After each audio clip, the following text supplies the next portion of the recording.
जय हिंद दोस्तों, welcome back my channel friend. आज हम देखने वाले हैं 21 जून के करंट अफेयर्स। तो चलिए स्टार्ट करते हैं 21 जून के current affairs. Friend, very important question और हमारे लिए एक अच्छी उपलब्धि। हर वर्ष 21 जून को दुनिया भर में कौन सा दिवस मनाया जाता है? तो फ्रेंड, ये हमारा अंतर्राष्ट्रीय योग दिवस। वेरी वेरी इंपॉर्टेंट, ठीक है ना।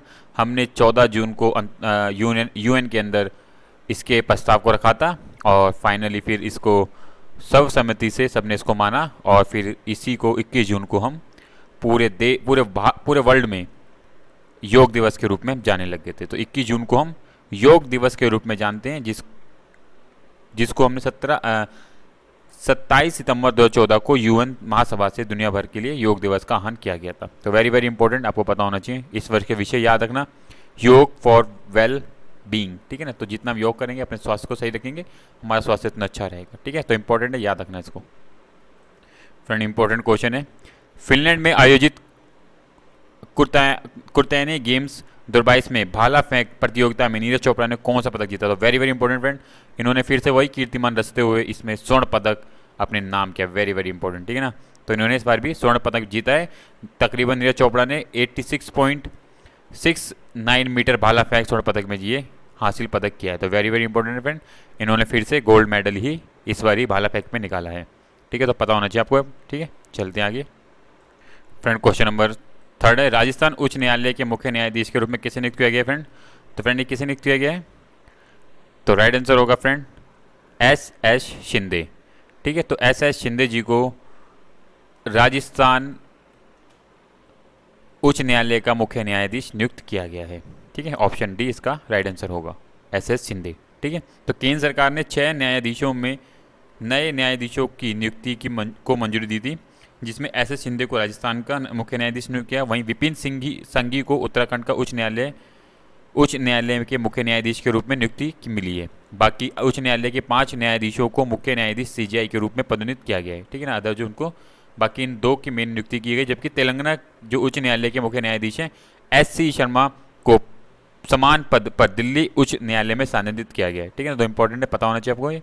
तो नए ये जो उच्च न्यायालय में मुख्य न्यायाधीश की नियुक्ति हुई है, तो कुछ इस तरीके के यहाँ पे नाम है, ठीक है friends. Friend, very very important question है, इसको आप 100% याद रखना। 44वें शतरंज ओलंपियाड के लिए ऐतिहासिक मशाल रिले का शुभारंभ कहाँ किया गया है ये? तो फ्रेंड, ये कहाँ किया गया है?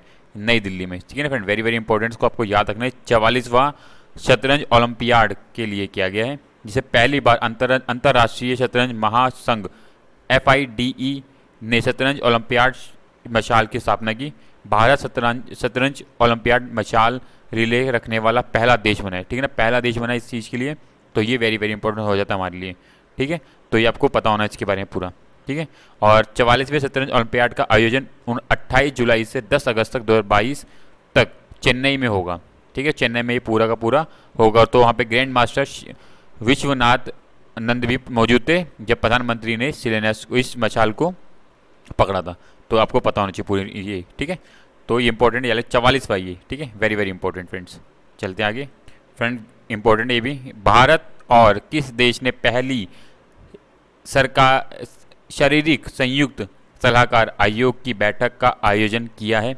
तो ये किस किस देश के बीच में हुआ है? जैसे कि आपको दिख रहा होगा ये, तो ये कहाँ की है? ये है बांग्लादेश की प्रधानमंत्री।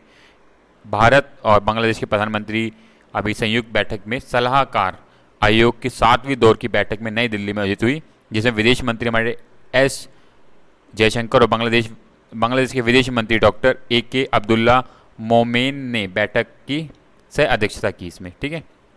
तो इंपॉर्टेंट याद रखना इसके बारे में, ठीक है फ्रेंड्स। बाकी यहाँ पूरी इन्फॉर्मेशन लिखी गई है, फैक्चुअल, जो आपको यहाँ से पढ़ सकते हैं इसके बारे में, ठीक है। चलते हैं आगे।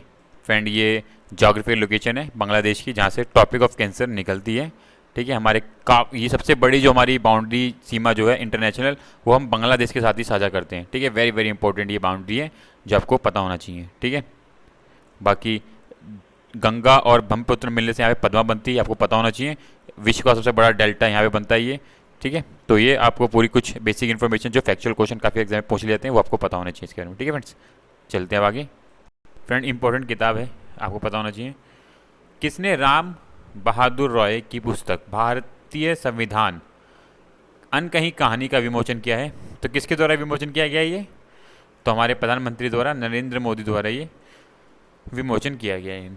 ठीक है, तो आपको पता होना चाहिए राम बहादुर रॉय की पुस्तक है ये, भारतीय संविधान अनकही कहानियों का विमोचन करा है। ठीक है, प्रधानमंत्री ने श्री राम बहादुर रॉय के जीवन परिवर्तन, नए विचारों की खोज और समाज के सामने कुछ नया लाने की इच्छा को नोट किया है। उन्होंने आशा व्यक्त की है कि आज विमोचन की गई पुस्तक संविधान के व्यापक रूप में प्रस्तुत की जाएगी। ठीक है ना, तो लोगों को उसके बारे में बताइए किस तरीके से संविधान में किन किन चीज़ों को ध्यान में रखते हुए, चुनौतियों का सामना करते हुए ये सारे कार्य किए जाते हैं। ठीक है फ्रेंड, इंपॉर्टेंट है जो आपको पता होना चाहिए। ठीक है फ्रेंड्स,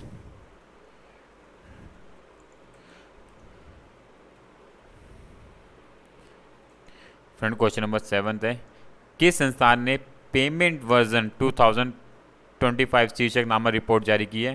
तो ये किसके द्वारा जारी की गई है? तो ये फ्रेंड आरबीआई के द्वारा जारी की गई है। ठीक है, भुगतान प्रणाली के लिए एक दस्तावेज में डिजिटल वित्तीय के आर्किटेक्चर पर अपना दृष्टिकोण जारी किया है। इस दस्तावेज में शामिल है कि भुगतान में बिग टेक और फिनटेक के लिए विनियम, बाय नाउ पे लेटर सेवाओं के साथ भुगतान पर दिशा निर्देश, केंद्र बैंक डिजिटल मुद्रा की शुरुआत, तो काफ़ी कई चीज़ों के बारे में इसमें ये बताया गया है। तो आरबीआई के द्वारा ये रिपोर्ट जारी की गई है। ठीक है ना, चलते हैं आगे। फ्रेंड क्वेश्चन नंबर 8 है, किस देश ने सबसे बड़ा और सबसे आधुनिक विमानन पोत फिजियन लॉन्च किया है? तो किसके द्वारा किया गया ये फ्रेंड? तो हमारे नेबर कंट्री चाइना के द्वारा ये किया गया है। ठीक है, तो 17 जून 2022 को चीन ने हिंद महासागर क्षेत्र में अपनी नौसेना की सीमा का विस्तार करने के लिए फिजियन नाम से एक अपना तीसरा विमानन वाहक पोत लॉन्च किया है। यह विमानन पोत सबसे उन्नत और पहला पूरी तरह से घरेलू रूप से निर्मित नौसैनिक पोत है उनका ये। ठीक है, तो इंपॉर्टेंट है, याद रखना इसके बारे में। फिजियन में 80,000 टन से अधिक विमानन क्षमता है। यह अरेस्टिंग डिवाइसेस और इलेक्ट्रोमैग्नेटिक कैटापल्ट से लैस है। इसका नाम चीन के फिजियन प्रांत के नाम पे रखा गया है। ठीक है, तो सबसे बड़ा जो है हिंद महासागर, अभी जो है चीन के द्वारा ये सबसे बड़ा विमानन पोत लॉन्च किया गया है। ठीक है, ये बात आपको याद रखनी है इसके बारे में। ठीक है फ्रेंड क्वेश्चन नंबर 9 है, किस देश के अहमद अंतर्राष्ट्रीय हवाई अड्डे को लगातार दूसरे वर्ष विश्व का सबसे सर्वश्रेष्ठ हवाई अड्डा घोषित किया गया? किसका है ये फ्रेंड? तो राइट आंसर होगा ऑप्शन सी, कतर का है ये। ठीक है ना, अभी हाल ही में काफ़ी ज़्यादा कतर भारत द्वारा किए गए एक न्यूज़ में काफ़ी ज़्यादा बढ़ चढ़ के पार्टिसिपेट कर रहा था ये कतर। ठीक है, तो कतर को सेकंड टाइम अहमद अंतर्राष्ट्रीय हवाई अड्डे के लिए दूसरी बार सर्वश्रेष्ठ हवाई अड्डा घोषित किया गया है। ठीक है, अहमद हवाई अड्डा, उसके बाद टोक्यो का अंतर्राष्ट्रीय हवाई अड्डा है, सेकंड नंबर पे सिंगापुर का हवाई अड्डा, और चौथे पे नरीता, और पाँचवें पे इंचियोन अंतर्राष्ट्रीय हवाई अड्डा। ठीक है, तो ये अंतर्राष्ट्रीय जो 2022 में सर्वश्रेष्ठ हवाई अड्डे रहे हैं। ठीक है फ्रेंड्स, चलते हैं आगे। फ्रेंड क्वेश्चन नंबर 10 है, किस राज्य ने अंतर्राज्यीय साहित्यिक उत्सव उमेश का आयोजन किया है? तो किस राज्य ने किया ये उमेश का आयोजन? राइट आंसर होगा ऑप्शन बी, हिमाचल प्रदेश के द्वारा ये आयोजन किया गया है। ठीक है, तो 16 जून को इसकी शुरुआत हो गई है, जो कि उन्मेष का जो ये साहित्य उत्सव है वो कहाँ पे? हिमाचल प्रदेश में होगा। ठीक है, तो फ्रेंड ये 10 क्वेश्चन थे इंपॉर्टेंट। इसी तरह की फ्रेंड वीडियो के लिए चैनल को subscribe and bell icon click करें ताकि आपको time to time important current affairs मिलते रहें। So thank you for watching my video friend, thank you, bye bye.